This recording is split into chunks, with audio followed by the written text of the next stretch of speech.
मनासा में सुनील यजुर्वेदी जी के घर पे आपने दबिश दी थी, सर्च करने गए थे। आप मुझे बताएंगे क्या हुआ था, क्योंकि सुनील यजुर्वेदी के काफी सारे आरोप है यूनिवर्सिटी सिटी थाना पुलिस पर।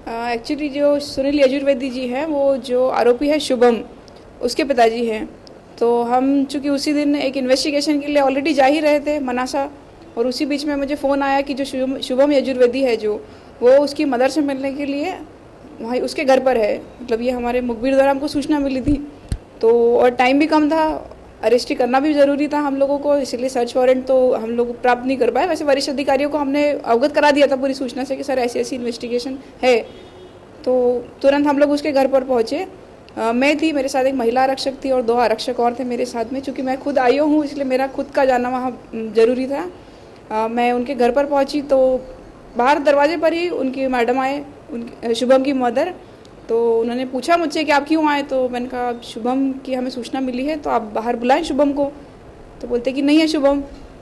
तो हमने कहा कि नहीं, आपको पेश तो करना पड़ेगा, आपका बेटा है, वो आरोपी है, आप लेकर आए उसको बाहर। तो बोलते आप आए कैसे यहाँ पर, आपके पास सर्च वारंट नहीं है, आप घर से निकल जाइए। मेरे घर में तो हम ऑलरेडी नहीं थे। तो मैं कहा मैडम आप ऐसे बदतमीजी से तो बात नहीं करें, क्योंकि हम पुलिस वाले हैं, हम हमारा काम कर रहे हैं। तो बोलते नहीं, आपको जो भी बात करनी है आप मेरे हस्बैंड से बात करो। मैंने कहा आपके हस्बैंड को बुलाइए। तो उनके हस्बैंड को उन्होंने फ़ोन करके बुलाया, तो उनके हस्बैंड ने फ़ोन पर यह कहा कि आप कोर्ट आ जाइए। मैं कहा सर मैं घर आई हूँ आपके, आप कोर्ट से आप आ जाइए यहाँ पर, घर पे बात कर लेते हैं। उनके हस्बैंड आए, आते ही वो चिल्ला चोट करने लगे बाहर ही, घर पे भी नहीं थे, बाहर ही चिल्ला चोट करने लगे। आप आए कैसे, मैं एडवोकेट हूँ, आपको कैसे हो गया, आप मेरे घर कैसे आ गए बिना सर्च वारंट के, मैं आपको फंसा दूंगा। तो मैंने कहा सर ऐसी ऐसी हमको सूचना मिली है। पोलाइटली ये बात करी थी, कोई बहुत ज़्यादा इतना बवंडर टाइप कुछ भी नहीं था, पोलाइटली बात करी थी। बोलते कि नहीं आप ऐसे कैसे हो, आपने मेरी औरत के साथ में बदतमीजी कैसे कर ली। मैंने कहा सर मैडम यहीं खड़े हैं, आप पूछ लो उनसे, हम तो यहीं खड़े हैं, हम पूछ रहे हैं कि शुभम का है, हम हमारा काम कर रहे हैं, पुलिसिंग जो एक्चुअल है वही की जाएगी। बोलते नहीं मैं हूँ, मैं फंसा दूंगा तुम लोगों को, तो मेरे घर कैसे आ गए करके पुलिस के साथ काफ़ी बदतमीजी करी, हमारे आरक्षकों के साथ में भी करने लगे।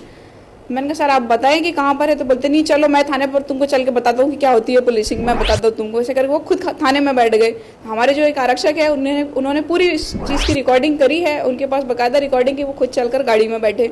और चूंकि मनासा है तो बीच चौराहे पर वो गाड़ी में चिल्ला चोट करने लगे कि पुलिस मुझे अगवा करके लेकर जा रही है और इनको फंसाता हूँ मैं, देखता हूँ करके। लेकिन आप उनको गाड़ी से उतार सकते थे उस वक्त? उस वक्त अगर गाड़ी से उतारते तो वो शायद बीच चौराहे पर बहुत ज़्यादा बवाल करते, उस समय पुलिस का वहाँ पर रुकना पॉसिबल नहीं था।